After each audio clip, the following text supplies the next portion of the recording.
А вы знаете, что причина хронического кашля может быть в желудке, а не в дыхательной системе? При гастроэзофагиальной рефлюксной болезни содержимое желудка поднимается вверх и может раздражать не только пищевод, но и горло, гортань, голосовые связки. Из-за этого возникает першение, кашель, осиплость, ощущение кома в горле, а изжоги при этом может и не быть.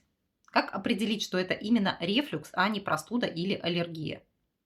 Кашель при рефлюксе обычно возникает после еды и особенно при переедании.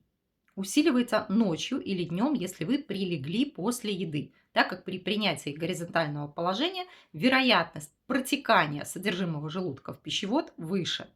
Такой кашель может длиться достаточно долго при отсутствии других признаков ОРЗ, появления температуры, слабости, насморка.